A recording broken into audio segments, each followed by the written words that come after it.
To some business news for you now on the programme. And the US has moved to actually cut off the last remaining financial route for Russia to pay its foreign debt. It's pushing it closer, though, to default. And Yuka Roya from our business desk is joining us here on set with more on that. Yuka. Well, Stuart, Washington is kind of closing the loophole, the last remaining loophole that allowed Russia to continue paying US bondholders, and it's a pretty big step. Now, since the start of the invasion of Ukraine, Russian banks have been cut off from the SWIFT system used in international money transfers.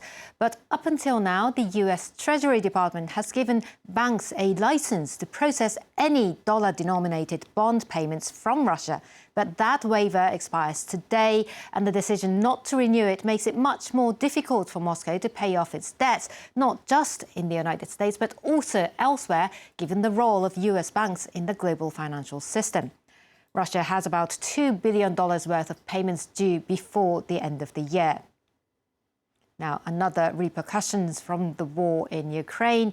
In the north of Italy, a factory that works in conjunction with the Ukrainian steelworks, Azovstal, is currently at a standstill as it relies on steel from Ukraine, which is no longer, of course, arriving.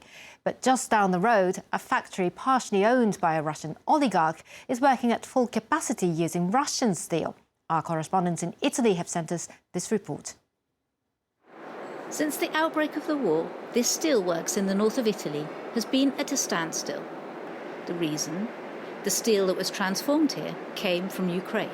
The steel that came from Mariupol was fired in that furnace over there at 1,200 degrees. Today, everything has come to a halt. This plant belongs to the group that owns Azovstal steelworks. In 2021, nearly 700,000 tons of Ukrainian steel was processed here. This year, the last delivery left Ukraine at the end of February, the day before the Russian invasion. Since then, nothing.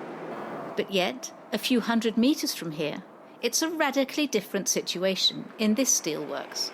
This is the Italian branch of a colossal Russian steel company owned by a close ally of Vladimir Putin.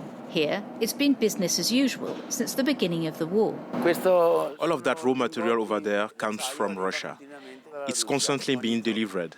Right now, we are working flat out because we have so many orders.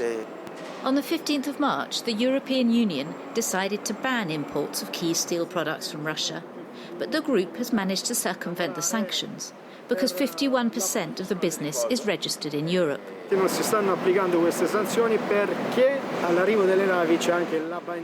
case, the sanctions don't apply because the ships that arrive from Russia are registered according to the ownership of the company that appears as European.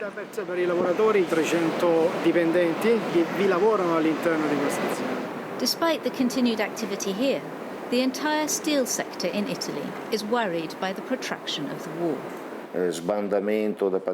Energy prices tripled at the beginning of the war, and that affected all of the factories in the sector, because most of them process steel using gas furnaces. Everyone working in the steel sector agree. They're all hoping for a swift resolution to the conflict in Ukraine to avoid repercussions in the steel industry, a strategic sector that provides over 70,000 jobs in Italy.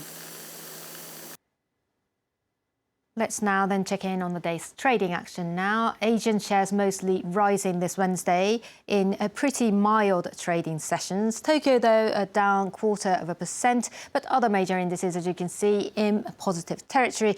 Investors shrugging off a pessimistic mood on Wall Street the day before, where the Nasdaq tanked more than 2%. Now, that sell-off across the tech sector on Wall Street was triggered by Snapchat. Snap Inc., the parent company of the video messaging app, saw its shares plunge 40% after it said it would miss its quarterly revenue and profit targets set just a month earlier. It also said it would have to slow hiring and lower spending. Shares in other social media firms like Meta, Pinterest and Twitter also dropped between 5% and 24%. The sector enjoyed strong growth in digital advertising revenue as the economy recovered from the pandemic, but investors see tough times ahead as inflation weighs on online ad spending. Auto giants Stellantis and Samsung have announced that they will jointly build a battery plant in the US state of Indiana. Stellantis owns Chrysler, and the $2.5 billion investment is intended to help ramp up its production of electric and hybrid cars. The battery plant aims to have an initial annual production of 23 gigawatt hours, then to eventually increase it to 33 gigawatt hours. The joint venture will create 1,400 jobs and is targeted to start in 2025. And that's it from me. My colleague Kate Moody will be back with all the latest from the World Economic Forum in Davos later on in about 45 minutes. Yeah, stay with us for that. Kate joining us.